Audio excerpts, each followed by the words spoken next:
नमस्कार, स्वागत आप सभी का। आप देख रहे हैं हमारा खास चुनावी कार्यक्रम चुनाव इस हफ्ते, जहां बीते हफ्ते हुई हर चुनावी घटनाक्रम से जुड़ी खबर हम आप तक पहुंचाते हैं। अगर आपकी कोई खबर भी छूट गई हो, लोकसभा चुनाव से जुड़ी हुई कोई घटनाक्रम आपके जहन में आ रहा हो या फिर आप उस बारे में ना जान पाए हो, तो आपको देखना है चुनाव इस हफ्ते। शुरुआत करते हैं सबसे पहले बड़ी खबर से। राहुल रायबरेली और प्रियंका चुनावी मैदान में नहीं उतरेंगी, ये इस हफ्ते की सबसे बड़ी खबर रही। कहा यह जा रहा था कि राहुल अमेठी से चुनावी मैदान में होंगे और रायबरेली से प्रियंका गांधी वाड्रा, लेकिन फिलहाल इस हफ्ते ये बड़ी खबर आई कि कांग्रेस की महासचिव प्रियंका गांधी वाड्रा रायबरेली में राहुल गांधी और अमेठी में केएल शर्मा के सियासी सारथी बने। केएल शर्मा सोनिया गांधी के सिपे सलार माने जाते हैं और अमेठी से चुनावी मैदान में है। और आपको बता दें कि चुनावी मैदान में केएल शर्मा को सहयोग करने के लिए प्रियंका गांधी वाड्रा मजबूती से दिखाई पड़ेंगी। वो चुनाव जरूर नहीं लड़ रही हैं, लेकिन दोनों जगह रिश्तों की डोर को मजबूत करती नजर आएंगी। सोमवार सुबह जब वो बूथ कमेटी की समीक्षा करने के लिए पहुंची थी, तो वहां नुक्कड़ सभाएं होंगी, घर घर दस्तक होगी, इस तरीके की बातें भी उस चर्चा में आई। हालांकि पार्टी की ओर से अधिकृत कार्यक्रम अभी तक जारी नहीं किया गया है, लेकिन लंबे समय की रस्साकशी के बाद अंतिम दिन रायबरेली से राहुल गांधी और अमेठी से केएल शर्मा चुनावी मैदान में उतर गए। नामांकन के वक्त सोनिया गांधी, प्रियंका गांधी राहुल के नामांकन में शामिल हुए, एकजुटता का संदेश देने की कोशिश की। यह तस्वीर इस हफ्ते की बड़ी तस्वीरों में शुमार हुई। अब इन दोनों सीटों की कमान प्रियंका गांधी को फिलहाल सौंप दी गई है। पार्टी की ओर से अभी भी कोई शेड्यूल्ड कार्यक्रम जारी नहीं है, लेकिन कहा यह जा रहा है कि अपनी 40 सदस्यीय टीम के साथ प्रियंका गांधी वाड्रा रायबरेली में है। रायबरेली और अमेठी कांग्रेस के कह लीजिए कि परंपरागत सीटें मानी जाती हैं, गढ़ माना जाता है। चूंकि लगातार अगर कोई परिवार का सदस्य वहां से चुनाव लड़ रहा है, तो वो अपने आप ही वो सीट जो है गढ़ कही जाने लगती है। और अमेठी और रायबरेली के साथ कुछ ऐसा ही है। हालांकि पिछली बार अमेठी से 2019 में जरूर राहुल गांधी चुनावी मैदान में स्मृति ईरानी से हार गए थे, लेकिन उसके बाद ये कहा गया कि अमेठी और रायबरेली को लेकर कांग्रेस स्ट्रैटेजी पर काम कर रही है। अब केएल शर्मा उसी स्ट्रैटेजी का हिस्सा है या फिर कुछ और, ये तो आने वाला वक्त बताएगा। एक्सपेरिमेंट ये कितना कारगर हुआ, ये 4 जून को पता चलेगा। लेकिन फिलहाल इस हफ्ते राहुल और प्रियंका जमकर चर्चा में रहे। अमेठी से केएल शर्मा के नामांकन दाखिल करने की जो तस्वीर थी, उसने भी सबको चौंकाया। और राहुल के रायबरेली से चुनाव लड़ने की खबर ने भी इस हफ्ते खूब सुर्खियां बटोरी। इस हफ्ते की दूसरी बड़ी खबर जिसने खूब सुर्खियां बटोरी, वो थी कैसरगंज की सीट और यहां के sitting MP Brijbhushan Sharan Singh. UP की चर्चित लोकसभा सीट कैसरगंज पर बीजेपी के उम्मीदवार को लेकर सस्पेंस खत्म हुआ।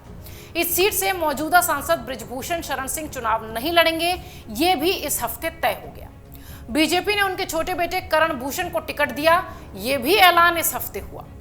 ऐसे में करण भूषण सिंह पहली बार लोकसभा चुनाव में बीजेपी के टिकट पर किस्मत आजमा रहे हैं। करण भूषण सिंह उत्तर प्रदेश कुश्ती संघ के अध्यक्ष भी हैं।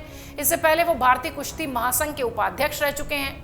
अंतर्राष्ट्रीय महिला पहलवानों के यौन शोषण जैसे गंभीर आरोपों में घिरे भारतीय कुश्ती संघ के पूर्व अध्यक्ष ब्रजभूषण शरण सिंह के मामले की दिल्ली की एक कोर्ट में सुनवाई चल रही है।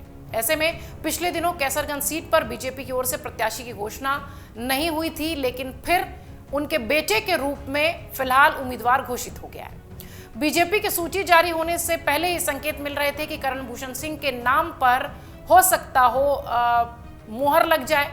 जनार्दन तिवारी, जो कि करण भूषण सिंह के प्रतिनिधि बताए जाते हैं, वो कलेक्ट्रेट पहुंचकर नामांकन पत्र दाखिल करते नजर आए थे, जिसके बाद से यह कहा जाने लगा था कि अब तो करण भूषण सिंह को ही टिकट मिलेगा।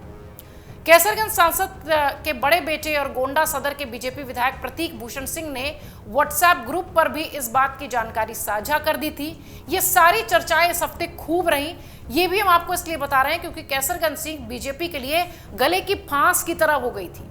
ब्रजभूषण को टिकट दे तो समस्या, न दे तो समस्या। कहा यह गया कि ब्रजभूषण की पकड़ है, मजबूत पकड़ अयोध्या, गोंडा, श्रावस्ती, इन तमाम इलाकों में बताई जाती है, ये पूरे बेल्ट में। अब बीजेपी चूंकि मिशन 80 पर चल रही है, मिशन 80 के साथ काम कर रही है यूपी में, तो वो एक भी सीट गंवाना नहीं चाहेगी। इसीलिए कैसरगंज को लेकर आखिरी समय तक जो एक तरीके से कह लीजिए सस्पेंस था, वो बरकरार रहा और ब्रजभूषण शरण सिंह का टिकट कटा और उनके बेटे करण को टिकट दिया गया। ब्रजभूषण शरण सिंह के लिए कहा गया कि वो खुद चुनाव लड़ना चाहते थे, लेकिन आप जैसा कि जानते हैं कि महिला पहलवानों द्वारा गंभीर आरोप लगाए जाने से उनकी उम्मीदवारी खतरे में थी। हुआ कुछ ऐसा ही, कैसरगंज की सीट इस हफ्ते खूब चर्चा में रही और सबसे बड़ी बात यह कि ब्रजभूषण शरण सिंह का टिकट कट गया। इस हफ्ते की तीसरी बड़ी खबर आई दक्षिण से, लेकिन आप सुनकर हैरान रह जाएंगे कि इस खबर ने भी चुनावी फिजा में थोड़ा सा कह लीजिए कि गर्माहट पैदा कर दी, या यूं कहिए कि आपसी जो विवाद था वो पूरी तरह से आरोप प्रत्यारोप के रूप में दिखाई देने लगा। हम बात कर रहे हैं कर्नाटक के रेवन्ना सेक्स स्कैंडल की, जिसमें कि जेडीएस के नेता प्रज्वल रेवन्ना दिखाई पड़े। प्रज्वल रेवन्ना फिलहाल एसआईटी जांच उनकी हो रही है, उनके वीडियोस की, उनके पूरे मामले की, उस सेक्स स्कैंडल की। लेकिन सियासी फिजाएं इस वजह से खूब चर्चा में रही कि कर्नाटक के रेवन्ना सेक्स स्कैंडल का मामला बीजेपी तक आता नजर आया, क्योंकि जेडीएस और बीजेपी एक साथ गठबंधन में है। इसलिए कहा गया कि इस मामले की आंच जो है वो बीजेपी तक भी आई। कर्नाटक के गृह मंत्री ने बताया कि इस पूरे मामले के लिए जांच के लिए जो समय सीमा है वो निर्धारित की गई है, ताकि जल्दी से जल्दी जांच पूरी की जा सके। पीड़िता द्वारा शिकायत हुई थी, सभी आरोपियों के खिलाफ कार्रवाई हो रही है। कर्नाटक राज्य महिला आयोग की शिकायत के आधार पर राज्य सरकार से वरिष्ठ आईपीएस अधिकारी, उनके नेतृत्व में एसआईटी का गठन हुआ है। 2 महिला पुलिस अधीक्षक भी इस पूरे मामले में शामिल हैं। और मुख्य आरोपी प्रज्वल रेवन्ना एसआईटी द्वारा भारत वापस बुलाया जाएगा, ऐसी चर्चा भी है। जेडीएस के विधायक एचडी के खिलाफ भी जांच की जाएगी, ऐसा कहा जा रहा है। इसके साथ ही रेवन्ना के खिलाफ यौन उत्पीड़न की शिकायत अलग से दर्ज हुई है। एसआईटी की रिपोर्ट आते ही आरोपी व्यक्तियों के खिलाफ कार्रवाई शुरू होगी। प्रज्वल का एक पुराना ड्राइवर कार्तिक मीडिया के सामने आया। कार्तिक वही शख्स है जिसने प्रज्वल के फोन से अश्लील क्लिप्स की कॉपी की थी। कार्तिक ने 17 साल तक प्रज्वल के पास ड्राइवरी की थी, ड्राइवर की नौकरी की थी। पिछले साल जमीन से जुड़े एक पूरे मामले में इन दोनों के बीच विवाद हुआ। कार्तिक ने नौकरी छोड़ दी। कार्तिक का कहना है कि प्रज्वल और उसके परिवार ने उसकी जमीन को जबरन हथियाया था। सवाल पूछे जाने पर उसे प्रताड़ित किया गया। प्रज्वल के खिलाफ केस करने के लिए ड्राइवर कार्तिक ने कर्नाटक बीजेपी नेता देवराज गौड़ा से संपर्क किया था। देवराज गौड़ा हासन में रेवन्ना परिवार के खिलाफ मोर्चा खोलने वाले नेता थे, पेशे से ये वकील हैं। 2023 में गौड़ा ने एचडी रेवन्ना के खिलाफ बीजेपी के टिकट पर चुनाव भी लड़ा था। ये सारी जानकारी हम इसलिए दे रहे हैं क्योंकि सियासी घटनाक्रम भी इससे जुड़ा हुआ है। दरअसल आपको लग रहा होगा कि ये प्रज्वल रेवन्ना का सेक्स वीडियो जो था ये चुनावी मौसम में क्यों चर्चा का विषय है। इसलिए भी क्योंकि जैसा कि हमने शुरुआत में कहा कि इसकी आंच बीजेपी तक आई। तमाम विपक्षी दल ये सवाल उठाते दिखाई पड़े कि महिला सुरक्षा की बात करने वाली पार्टी इस तरीके के पार्टी के लोगों के साथ गठबंधन में है। इसलिए चुनावी मौसम में ये मामला खूब गरमाया और अभी भी प्रज्वल रेवन्ना का ये सेक्स वीडियो चर्चा का विषय है और राजनीति का केंद्र भी। इस हफ्ते की बड़ी खबरों के बीच एक चेहरा सुर्खियों में आया और वो था छत्तीसगढ़ कांग्रेस का एक चेहरा जो कि राधिका खेड़ा के रूप में दिखाई पड़ा। राधिका खेड़ा छत्तीसगढ़ कांग्रेस की नेता हैं, प्रवक्ता हैं कांग्रेस की, और अब कांग्रेस से इस्तीफा दे चुकी हैं और बीजेपी में शामिल हो चुकी हैं। राधिका खेड़ा ने सोशल मीडिया पर इस बात की जानकारी दी। अपने इस्तीफे में उन्होंने लिखा कि कांग्रेस के भीतर उनके अयोध्या में जाकर भगवान रामलला के दर्शन करने का विरोध हुआ। इसके अलावा राधिका खेड़ा ने पार्टी के भीतर पुरुषवादी मानसिकता को लेकर भी सवाल उठाए। राधिका खेड़ा ने कांग्रेस से इस्तीफा दिया। इस बीच अमर उजाला में भी उनसे बातचीत की। उन्होंने कई सनसनीखेज आरोप लगाए। उन्होंने कहा कि उनके साथ दुर्व्यवहार हुआ। छत्तीसगढ़ कांग्रेस में खलबली मची हुई है राधिका के इन तमाम आरोपों के बाद। राधिका ने आरोप लगाया कि छत्तीसगढ़ कांग्रेस के संचार विभाग के चेयरमैन सुशील आनंद शुक्ला ने अपने 2 साथियों के साथ रायपुर के पार्टी ऑफिस में उनके साथ अभद्रता की कोशिश की। उन्होंने इसके बारे में पार्टी के शीर्ष नेताओं को जानकारी दी, तब आरोपी नेताओं के ऊपर कोई कार्रवाई नहीं हुई।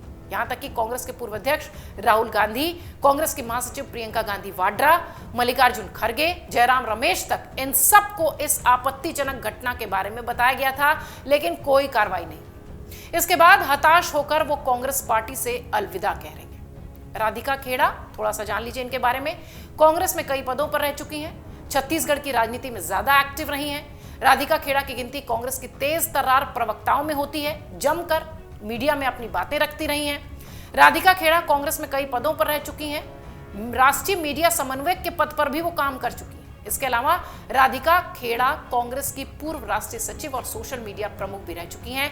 अब वो ढेरों आरोप लगाकर पार्टी से अलग हैं, बीजेपी में शामिल हो चुकी हैं। इस हफ्ते छत्तीसगढ़ कांग्रेस की इस नेता ने खूब सुर्खियां बटोरी, क्योंकि रो रो कर ये बात कहती वो मीडिया के सामने नजर आई कि पार्टी ने उनके साथ ठीक नहीं किया, उनकी अभद्रता पर कोई एक्शन उन पार्टी नेताओं पर नहीं हुआ जिन्होंने उनके साथ बदसलूकी की थी। कई गंभीर आरोप वो लगाती दिखाई पड़ी। सोशल मीडिया अकाउंट पर उन्होंने अपनी अयोध्या मंदिर के ठीक सामने की तस्वीर शेयर की और उस पर लिखा कि मुझे रामलला के दर्शन करने जाने की जो सजा थी वो मिली, पार्टी के भीतर मेरे साथ बदसलूकी हुई। मैं रामलला की भक्त हूं, मैं राम की भक्त हूं, राम की पूजा करने के लिए मैं अयोध्या गई थी, अपने आप को नहीं रोक पाई। लेकिन इन सब तमाम बातों के बीच फिलहाल राधिका खेड़ा चर्चा का विषय इसलिए भी रही क्योंकि मौसम चुनावी है और एक के बाद एक जिस तरीके के आरोप वो कांग्रेस के नेताओं पर लगा रही थी, बीजेपी ने उसे हाथों हाथ लिया। फिलहाल वो राधिका खेड़ा बीजेपी में है और सबसे बड़ी बात ये कि इन गंभीर आरोपों के जो वीडियोस हैं राधिका खेड़ा के, वो लगातार वायरल हो रहे हैं। उनकी रोती हुई वीडियोस, उनकी रोती हुई तस्वीरें सोशल मीडिया अकाउंट्स पर जमकर शेयर की जा रही हैं। इस लिहाज से भी ये खबर और ये चेहरा इस हफ्ते सुर्खियों में रहा।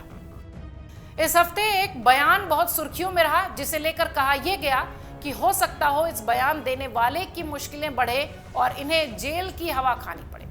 हम बात कर रहे हैं मध्य प्रदेश कांग्रेस के अध्यक्ष जीतू पटवारी के उस बयान की जो उन्होंने पूर्व मंत्री इमरती देवी के खिलाफ दिया था। मीडिया से चर्चा करते हुए पटवारी ने पूर्व मंत्री इमरती देवी के संबंध में कुछ ऐसे शब्द बोल दिए जिससे कि सियासत गर्मा गई और यह खबर इस हफ्ते की बड़ी खबरों में शुमार हो गई।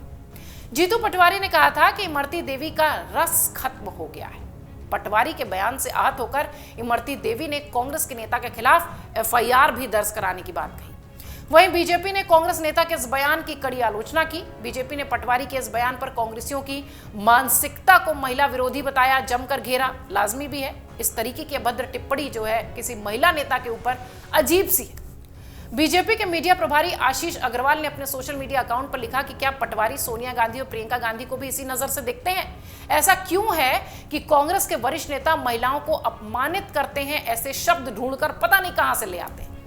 दिग्विजय सिंह की बात भी सोशल मीडिया पर खूब चली। आपको याद होगा जब दिग्विजय सिंह ने टंच माल और कमलनाथ ने आइटम जैसे शब्दों का इस्तेमाल किया था महिला नेताओं के लिए, उन्हीं का अनुसरण करते हुए पटवारी अनुसूचित वर्ग की महिला के साथ रस और चाशनी खोज रहे हैं। ये बात बीजेपी के नेता कहते नजर आए।